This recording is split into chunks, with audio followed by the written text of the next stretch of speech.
Buenas tardes, queridos amigos. Voy a tenerles durante media hora, como si fueran ustedes alumnos míos de la Universidad Complutense, y me gustaría que los que puedan tomen alguna nota, por si luego en el coloquio o ha traído el Corte Inglés libros míos del último libro, No te rindas, de Planeta, para que podamos hacer un pequeño diálogo, comentarios y, por supuesto, críticas a mis palabras. Una teoría de la felicidad. Esta es mi exposición. Y les voy a proponer un paisaje marino para entrar un poco en materia. Vemos un velero que se estea en el Resol, que se mueve frente al mar. Y la vida es como la navegación. Y hay tres preguntas que me hago yo frente a ese paisaje que está delante de nosotros. ¿Cómo construir una embarcación y gobernarla? ¿Cómo mantenerse a flote? ¿Y cómo llegar a un puerto? Estas tres preguntas metafóricas las vamos a convertir en tres preguntas psicológicas. ¿Quién soy yo? ¿Qué va a ser de mí? ¿Y dónde estoy? ¿Quién soy yo? Remite a mi personalidad. Yo soy alguien que habita, reside, se hospeda en una personalidad, una forma de ser. Y la personalidad es el sello particular y propio de cada uno. En segundo lugar, ¿qué va a ser de mí? Yo como psiquiatra me paso el día entrando y saliendo en la vida ajena, intentando poner orden y concierto. Y ¿qué va a ser de mí? Depende de mi proyecto de vida. La felicidad como proyecto. Y este programa de vida debe tener en su seno, se hospedan en su interior cuatro grandes notas, que son, vamos a irlas desgranando, amor, trabajo, cultura y amistad. La felicidad consiste en una tetralogía a través de la cual exploro, escruto, observo, capto, registro cómo van dentro de mí estos cuatro grandes argumentos. Y, en tercer lugar, ¿dónde estoy? Muchas veces en la vida nos pasa a todos que a cierta altura de ella no nos damos cuenta de dónde está nuestra travesía personal. Y cuando ya uno es mayor, cuando uno es joven, cuando uno tiene pocos años, está lleno de posibilidades. Pero cuando uno es mayor está lleno de realidades. A cierta altura de la vida hacemos balance existencial. Es decir, arqueo de caja, y cada segmento de nuestra travesía rinde cuenta de su viaje. Y exploramos de forma retrospectiva lo que es con ella. Pues bien, esta va a ser mi exposición. En primer lugar, voy a hacer una pequeña síntesis. El tema está erizado de dificultades. Hay tantas cosas que habitan dentro del concepto de la felicidad que si cogemos una cámara, enfocamos, voy a intentar hacerlo de esa manera, aunque sea muy rápidamente, son muchos los ingredientes que hay dentro de ella. Bien, la felicidad consiste, en una primera definición, en estar contento con uno mismo, al comprobar dos cosas: que mi personalidad está bien estructurada, no es perfecta, eso sería una utopía, sino que está bien conjugada, bien armada. La puerta de entrada al castillo de la felicidad consiste en tener una personalidad madura. Así de claro. Y en segundo lugar, la segunda pata, el segundo arbotante de la felicidad consiste en tener ese programa de vida con esos ingredientes, con esos asuntos tan importantes en donde hay dos que destacan sobre los demás: amor y trabajo. Estos dos conjugan el verbo ser feliz. Bien, antes de entrar en estos puntos, voy a hacer unas pinceladas sobre la felicidad.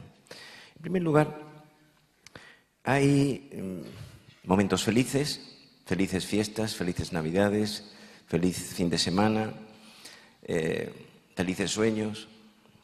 Es importante, paramos el reloj y disfrutamos, gozamos. En segundo lugar, la felicidad colectiva. En 1812, la Constitución Española, en la famosa La Pepa, en Cádiz, Estados Unidos lo había hecho antes, establece dentro de la Constitución la aspiración a la felicidad por parte del pueblo, felicidad colectiva. Y luego está la felicidad fetén, la auténtica, que es un resultado, que es la suma y compendio de lo que yo he hecho con mi vida de acuerdo con lo que proyecte.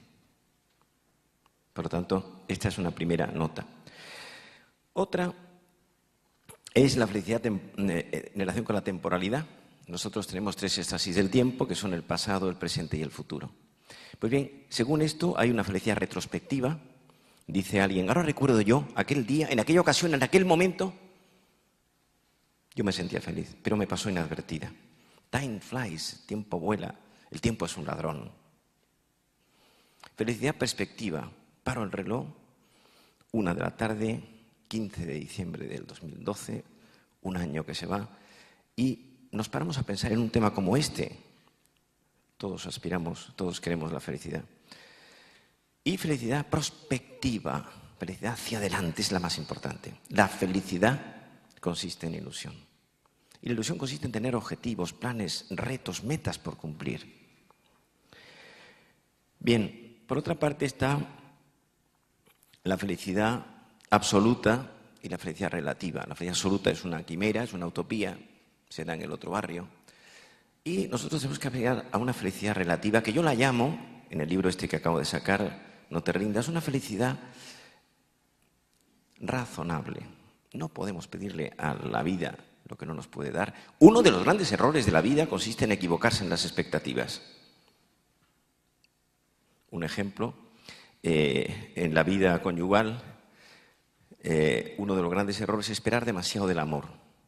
Dice un poeta español del siglo XII, Ibn Az de Córdoba, en un texto antológico, El collar de la paloma, corazón que no quiera sufrir dolores, pase la vida libre de amores. No hay amor sin renuncia, no existe. Y dice Lord Byron, un poeta inglés, iconoclasta y carpetobetónico, y bastante irónico, dice, es más fácil morir por una mujer que vivir con ella. Podríamos decir lo mismo al revés, lógicamente. Bien, vamos a ir adentrándonos entonces en estos puntos. En primer lugar, la personalidad es lo más importante. Los psiquiatras sabemos lo que es la personalidad.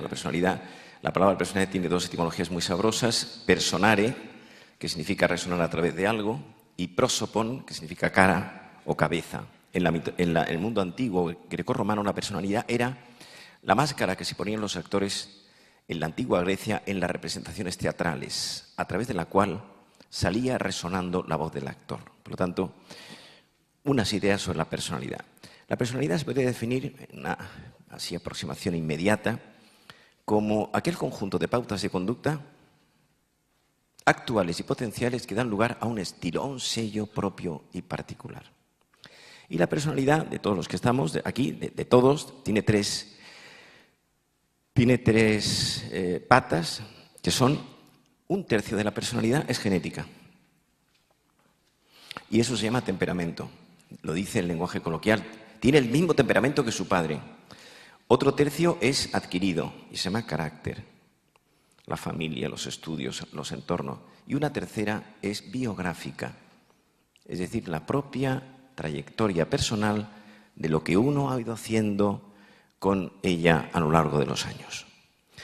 Pues bien, 2 o 3 ideas sobre lo que es una personalidad madura. En primer lugar, una personalidad madura consiste en que ha nacido, ha ido teniendo un modelo de identidad. Es decir, alguien con el que se ha identificado. Cuando yo sea mayor me gustaría parecerme, decimos. Por otra parte, una buena ecuación entre corazón y cabeza. No ser ni demasiado cerebrales ni demasiado afectivos. Un punto medio entre los dos. Si vamos al Museo del Prado de Madrid, que está aquí al lado, y vemos, por ejemplo, Goya, que es un pintor de corte del siglo XVIII, y nos acercamos a un cuadro de Goya, la propuesta del museo hace que haya un respeto del espacio, pero si nos acercamos como a 1,5 metros, los chafarrinones de la pintura no nos dejan ver la tela. Hace falta distanciarse para ver la propuesta que ha hecho ese pintor maravilloso. Pues bien, nosotros tenemos que ser clásicos y románticos a la vez. El hombre clásico es aquel que describe la corriente de un río desde fuera, Hay una distancia con el río. Mientras que el hombre romántico se mete dentro del borbotón del agua.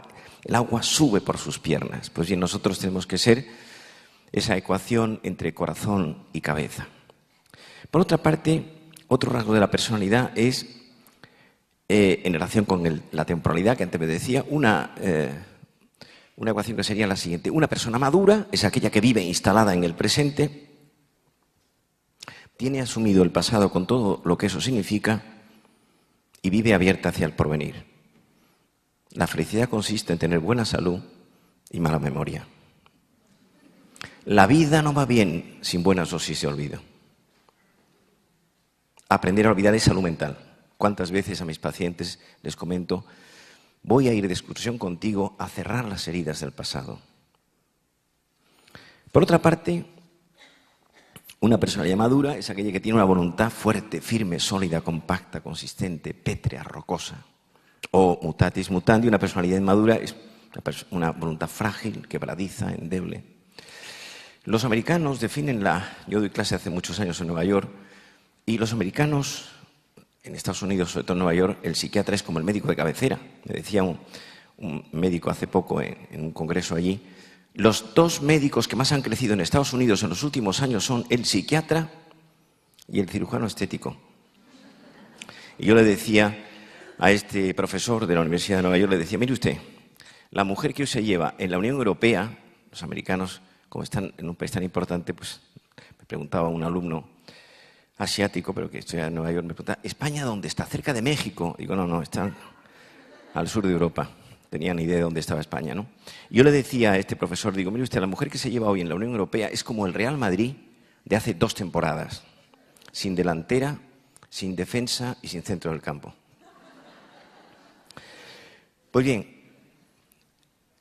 la capacidad para tener asumidas y superadas las heridas del pasado es esencial.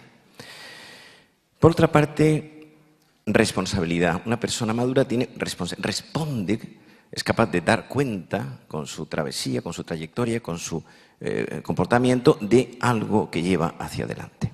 Pues bien, el trabajo que hacemos nosotros con nuestra personalidad es un trabajo artesanal, lento, gradual, progresivo, sumativo.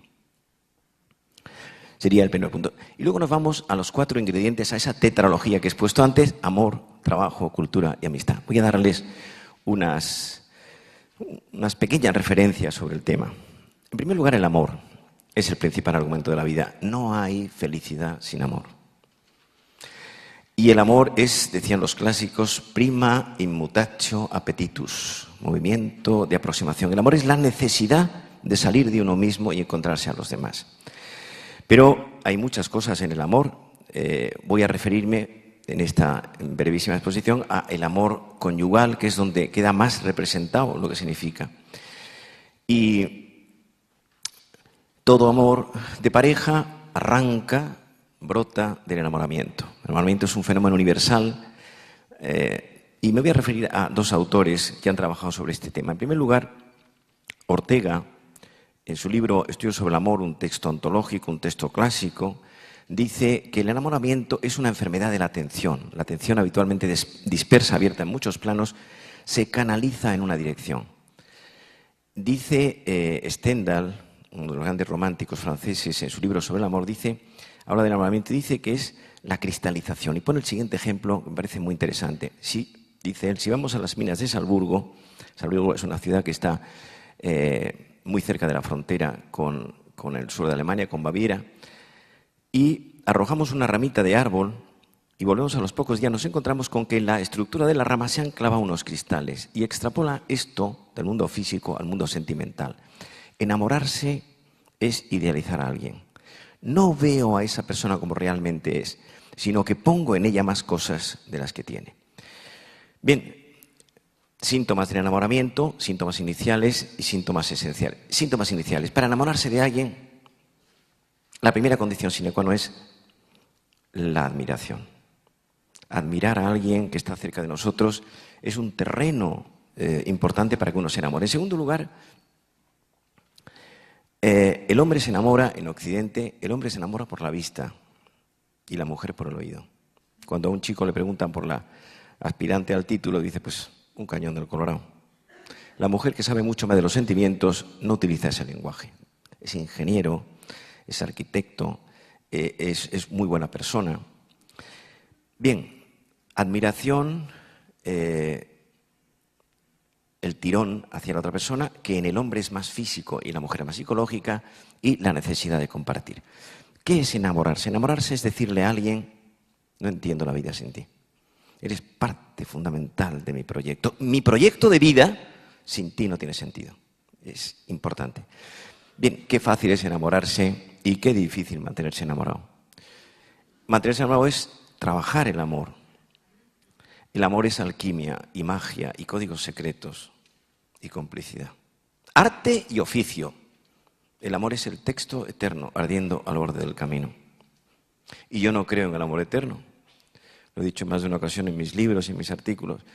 Creo en el amor que se trabaja día a día. En ese sí creo. La dedicación minuciosa y artesanal en el que uno pone lo mejor de su parte para esa gran oportunidad que es amar a otra persona. Bien, este es el primer argumento. Amar el trabajo y trabajar con amor. De esa manera, con estos dos elementos tenemos una vida lograda. Una vida en la que se le ha sacado bastante rendimiento a ella. En segundo lugar, nos vamos al trabajo.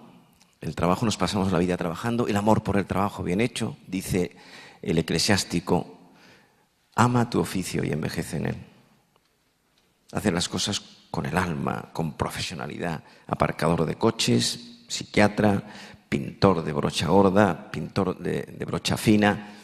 No hay trabajo pequeño si se hace con dedicación, con amor, con entrega. Y este es el gran acompañante de nuestra vida, el trabajo. En tercer lugar, la cultura. La cultura es libertad. La cultura es la estética de la inteligencia.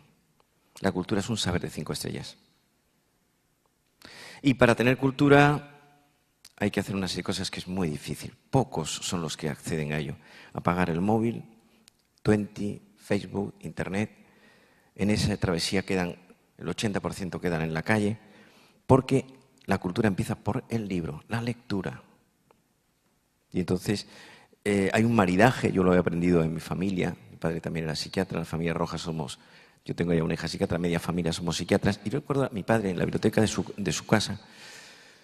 Yo soy andaluz, pero no ejerzo, por desgracia, me falta la gracia de esa zona, pero bueno, nací en Andalucía. Y realmente el maridaje de música y lectura. Si uno coge la música clásica, pensemos en Beethoven. Ayer estaba yo en un concierto de Navidad en el que nos dieron una pieza preciosa de Beethoven, concierto número 1 para piano y orquesta de Beethoven, que es una pasada, es una entelequia de un genio. Los dos grandes músicos son Mozart y Beethoven, de la música romántica. Pues bien, la cultura, la lectura. El ejercicio físico es al cuerpo lo que la lectura es al alma. Entonces, ahí tenemos que tener muy presente este gran asunto. Y, en cuarto lugar, la amistad. La amistad es algo muy importante en la vida, es la familia espiritual. Los hermanos es la familia biológica, vienen impuestos, a los amigos los seleccionamos. Dice Sancho en las bodas de Camacho: amigo que no da y cuchillo que no corta, aunque se pierda no importa. Y Cervantes dice: la felicidad no está en la posada, sino en medio del camino. Es una forma de mirar la realidad. Bien, la amistad es un sentimiento de atracción que se produce hacia alguien, que tiene 3 notas, que son, en primer lugar, afinidad, donación y confidencia. Y hay que ser muy realista. Si representáramos la amistad como una pirámide, la mayoría de las amistades quedan en la banda media-baja o en la banda media-alta de esa pirámide. Muy pocas ascienden hacia arriba a la amistad íntima, que es un riesgo. Cuando yo dejo que alguien se cuele en mi vida personal y le cuento mi vida de milagros, me arriesgo a que haga mención de lo mío a otras personas. Por eso es tan importante el ser prudente de la intimidad ajena. Los médicos tenemos secreto profesional. La amistad, lo diría de esta manera, la amistad se hace de confidencias y se deshace con indiscreciones. No hablar nunca mal de nadie. ¿Qué paz produce eso? Uno duerme como si se tomara un Valium, aunque se lo pongan a uno en bandeja. Bien, es un poco, por lo tanto, la felicidad es como en los guisos, es la suma y compendio de estos 4 elementos que son amor y trabajo, que llevan la voz cantante de esta gran sinfonía, la cultura y la amistad. Bien, voy a dar algunas definiciones más sobre la felicidad, un poco llegado a este punto. La felicidad consiste en estar contento con uno mismo, es un estado de ánimo al comprobar que mi forma de ser y mi programa van funcionando relativamente bien. Nosotros tenemos que ser condescendientes con nosotros mismos, tenemos que perdonarnos errores, fallos, defectos, metidas de pata, salidas de la autopista que habíamos escogido. También diría que la felicidad consiste en estar contento con uno mismo al comprobar que uno ha hecho el mayor bien posible y el menor mal consciente. Estamos en un recinto, estaba viendo aquí la civilización árabe, la cristiana, la civilización romana. El viejo derecho romano, nosotros somos hijos del derecho romano, todavía hoy en las facultades de Derecho en España se estudia, hay una asignatura que se llama así, Derecho Romano. Dice el viejo derecho romano que eran 3 las causas para ser feliz. 20 siglos, más de 20 siglos hace de esto. Honeste vivere, alterum non ladere, sum quique tribuere. Vivir honestamente, no dañar a nadie y dar a cada uno lo suyo. Bien, por tanto, la felicidad es una forma de mirar la realidad. Voy a hacer una enmienda a la totalidad de lo que he dicho. Yo tengo pasión por un personaje inglés que es Tomás Moro, siglo XVI. Tomás Moro nace en una Inglaterra donde no había democracia. La primera incipiente democracia nace en Inglaterra en 1748, la segunda en Francia en 1789 con la Revolución Francesa. Y Tomás Moro era un personaje importante, era abogado, era amigo personal del rey. Los reyes no tienen amigos personales. Y Enrique VIII, entonces no había psiquiatras, tenía pasión por las mujeres, le gustaban mucho y ejercía. Y se casó con la mujer de su hermano, el rey Arturo, una española, Catalina de Aragón. Y tuvo amores con Ana Bolena, con la Seymour, con Catalina Howard, que se sepa, 5 o 6 mujeres circularon por su vida. Y en un momento determinado él quiso anular su matrimonio y se apoyaba en un texto del Levítico. Y todos los personajes de su tiempo cedieron, pero Tomás Moro no. Y Tomás Moro tenía que firmar solamente un papel, un pequeño documento, y no lo firmó. Y se fue a la cárcel. Y murió trágicamente, le cortaron la cabeza, un verdugo le cortó la cabeza con un hacha. La guillotina se inventa 2 siglos después. Y Tomás Moro, a lo que voy, muere en 1515 en la cárcel. Y en el último libro suyo, el más conocido es La Utopía, pero a mí me gusta más este último, que es Cartas desde la cárcel, él está feliz, él está contento, porque muere en defensa de sus ideales. La felicidad no depende de la realidad. Solo, arruinado, en la cárcel, sin dinero, sin prestigio. No ha tenido Inglaterra en 5 siglos un personaje de esa categoría. La felicidad es la interpretación que uno hace de los elementos que tiran de uno hacia adelante. Bien, otro personaje, me parece también interesante, llegado a este punto, es Nelson Mandela, Sudáfrica, un país de negros, donde el 5% son blancos y los blancos maltrataban a los negros. Había bancos, autobuses, cines para blancos y para negros. Y hubo 3 personas, Nelson Mandela, Sisulu y Tambo, 3 personajes que dijeron que no. Y fueron a la cárcel de Robben. Robben es una isla que está al sur de Ciudad del Cabo. 28 años en la cárcel. Ahí es nada. Y le dieron la vuelta al país.